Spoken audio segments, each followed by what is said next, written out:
Dalam keheningan malam Jepang kuno, di antara bayang-bayang lentera kertas dan kuil-kuil yang sunyi, tersimpan kisah-kisah yang tak lekang oleh waktu. Kisah-kisah ini, yang dikenal sebagai Kwaidan, adalah bisikan dari dunia lain, legenda-legenda tentang hantu, roh, dan hal-hal gaib yang hidup berdampingan dengan kita. Ini bukanlah cerita untuk menakut-nakuti, melainkan untuk mengingatkan kita bahwa ada lebih banyak hal di dunia ini daripada yang terlihat oleh mata. Hari ini, kita akan menyelami 3 legenda Kwaidan yang paling terkenal, merasakan getaran mistis yang telah diwariskan dari generasi ke generasi. Kisah pertama membawa kita pada legenda Yuki Onna, sang wanita salju. Bayangkan sebuah malam musim dingin yang menusuk tulang, badai salju menderu tanpa henti. Dua orang penebang kayu, Minokichi yang muda dan Mosaku yang tua, terjebak di tengah hutan dan terpaksa berlindung di sebuah gubuk kosong. Di tengah malam, Minokichi terbangun oleh hembusan angin dingin yang aneh.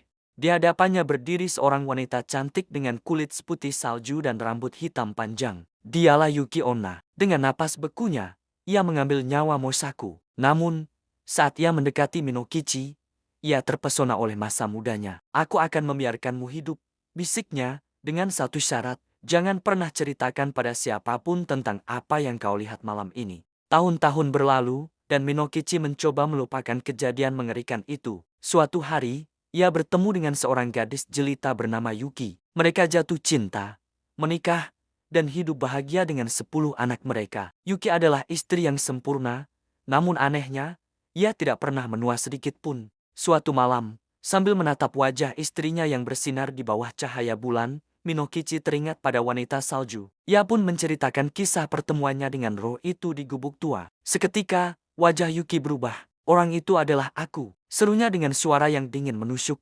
"Kau telah melanggar janjimu." Kemarahan terpancar di matanya.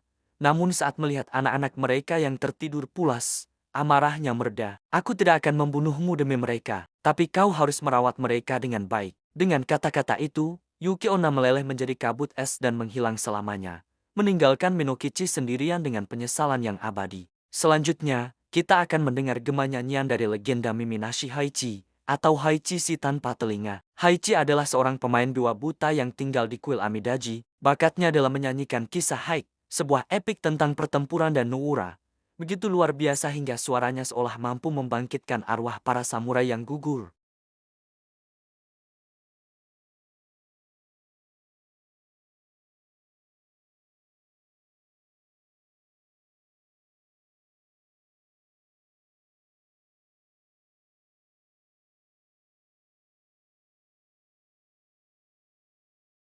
Kepala biksu di kuil mulai curiga melihat kondisi Haichi yang semakin pucat dan lemah setiap pagi. Ia pun meminta para pelayan untuk mengikuti Haichi. Betapa terkejutnya mereka saat menemukan Haichi sedang bermain biwa sendirian di tengah pemakaman klan Haik, dikelilingi oleh ribuan api hantu. Kepala biksu sadar, Haichi telah diperdaya oleh arwah para samurai Haik.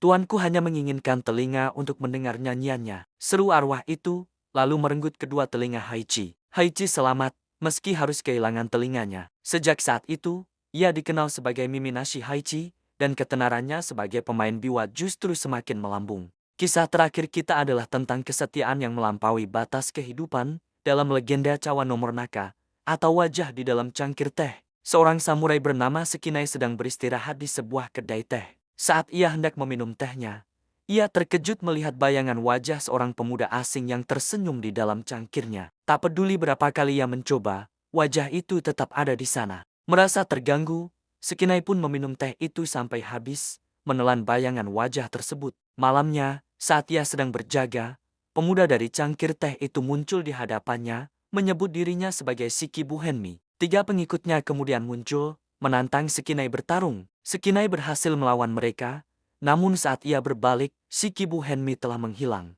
Keesokan harinya, Sekinai mengunjungi sebuah kuil di dekat sana. Pendeta kuil menceritakan bahwa dulu ada seorang samurai muda bernama Shiki Buhenmi yang meninggal karena sakit dan dimakamkan di sana. Pendeta itu kemudian menunjukkan sebuah makam tua. Di atas nisan itu, tertulis nama Shikibu Henmi. Sekinai menyadari bahwa ia telah diganggu oleh arwah penasaran yang kesepian. Ia pun berdoa di makam itu, memohon agar arwah Shikibu Henmi dapat beristirahat dengan tenang. Sejak saat itu, ia tidak pernah lagi diganggu. Kisah ini mengajarkan kita bahwa terkadang para arwah hanya mencari pengakuan, sebuah pengingat bahwa mereka pernah ada. Dari kesetiaan tragis Yuki Onna, pengorbanan Haichi, hingga pertemuan gaib Sekinai, Kwaidan membuka jendela ke dunia spiritual Jepang yang kaya dan kompleks. Kisah-kisah ini bukan sekadar cerita horor, melainkan cerminan dari keyakinan, nilai, dan ketakutan yang membentuk budaya Jepang. Mereka mengingatkan kita bahwa ada kekuatan tak kasat mata yang berjalan di antara kita,